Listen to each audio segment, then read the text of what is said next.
In this video, we're going to be exploring a concept known as what? Rounding numbers. And for rounding numbers, it is really important to be aware of what this actually means and how this is going to be applicable in terms of focusing on what? Our goal for this particular video. Our goal here is to be able to round different numbers depending on what question that you are given.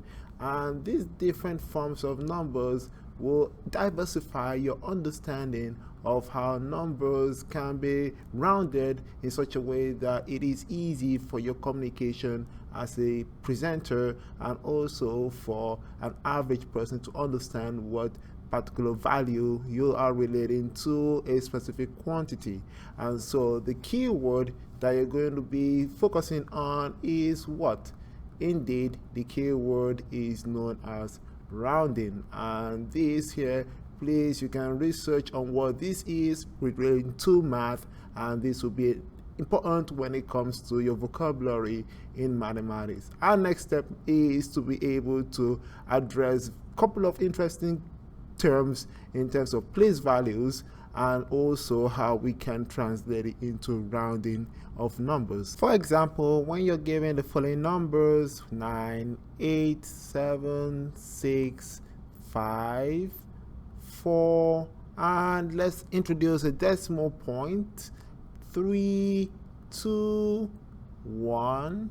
We recognize that yes, first we need to identify all the place values that represents each digit on this number that is found right here. And so placing it, we're going to start either from left to right or from right to left, and starting from your decimal place or decimal point, to the right, we're starting with 3, which is automatically assigned to be our 10th, and then next is our 2 digit, which represents our 100th, and next is the 1 digit after the decimal point.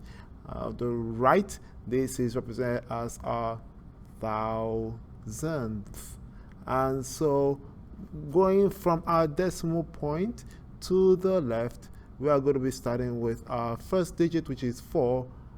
Place value is ones, and then for our 5 is tens, 6 is represented as our hundreds, 7 is our thousands, 8 is our 10,000s, and our 9 is represented as our 100,000s. The reason why we are assigning our place value is because when we are going to be asked to round a specific digit or number to the nearest place value, we need to be able to assign place values before we actually address the rounding aspect of this particular question. And so once we're able to accomplish our place values, we're going to begin by recognizing 2 types of rounding that you're going to come across, known as rounding up, and while the other type of question that you're going to come across is round down. And these are really important because there is a strategy that will enable you to accomplish this and also recognize when to accomplish these 2 particular instructions. And these rounding up and rounding down affects a number of interest. And so a number of interest means that when you have a specific number and you are looking at a specific digit, the question will ask you to look at that digit, look at its place value, and round it to its nearest place value. And this digit here is going to be changing depending on one particular number. And this one number is going to be the number that is at the right of it. We'll talk about that in details. Now, this number of interest based on its digit will increase the overall number depending on the following. And this dependence is going to be focusing on what? The right number, and this right number that is after the target digit is going to be having any values that is what? Going to be greater than or equal to 5. However, when you have the other case for the number of digit interest change, this causes a decrease in the overall number.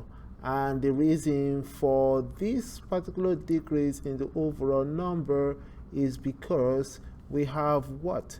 We have a situation when the right digit that is after the target or digit of interest is what? Less than 5. And we're going to look at various examples with respect to what we have at this particular top side of our screen. We're going to look at a specific regions where you have digit in here that is less than 5. What happens to 5 here? Or when we have values that are digits that are greater than 5 or equal to 5, what happens to the digit that is of interest right here? So I hope you found this really informative. See you all on the next video. Stay smart as always and believe in yourselves.